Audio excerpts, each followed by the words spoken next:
Support units in Fire Emblem come in all sorts of packages, some obviously better than others, but most famously, if someone could wield a warp staff with pretty low effort, and they're on the fast track to being one of the best units in their game. Now, movement assistance has seen all sorts of variations throughout the series, but let's look at it at one of its most basic existences, Mordecai's Smite. Yeah, that's his job. He pushes someone 2 spaces forward. And people love that, so let's investigate further. I, Eat Your Greens, intend to examine the machinations that make Mordecai the simplest support unit.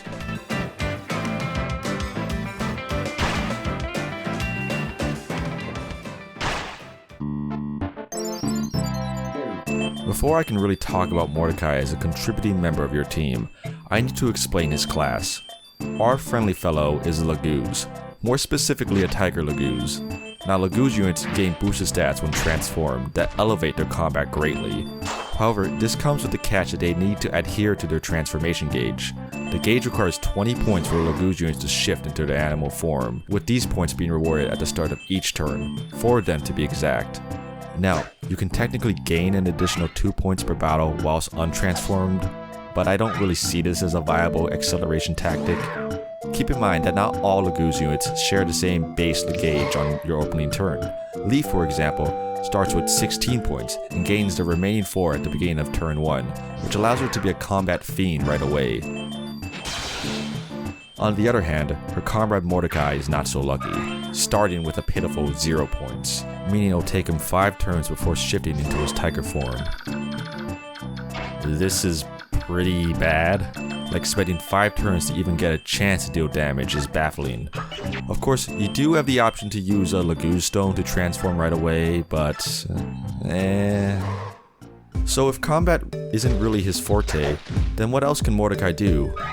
You see, FE9 is the first game in the series to introduce the shove mechanic, where a foot-based unit can push another unit 1 tile forward. Granted, only if everything obeys this formula.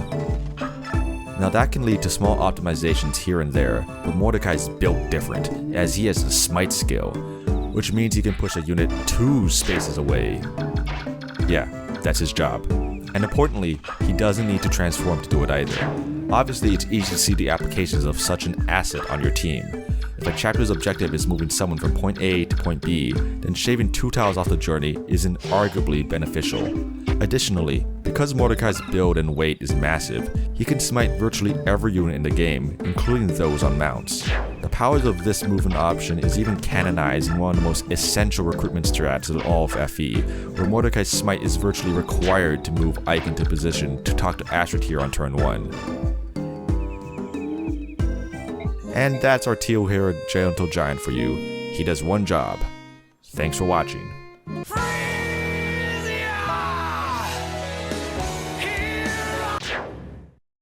What exactly does Mordecai do after doing his one job?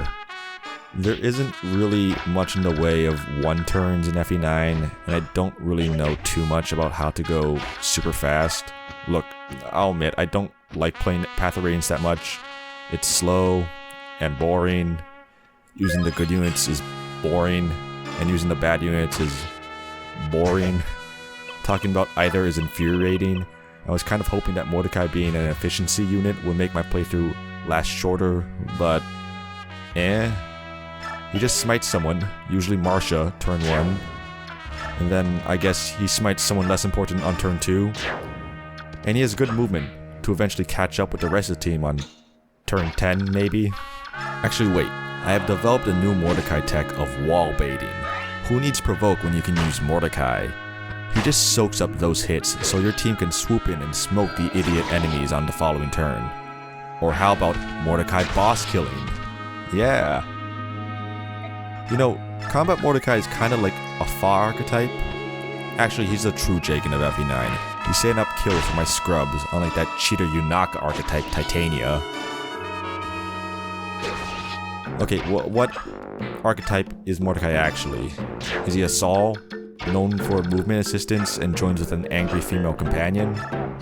Basically a 1-to-1 match? Is he a Silk? They both have blue hair? Is he a Gilbert? I like smiting with Gilbert. Actually, no, he can't be a Gilbert. Wait, is he a Lowen? takes hits. He has enough movement to do menial things around the map. Both have whatever color hair this is.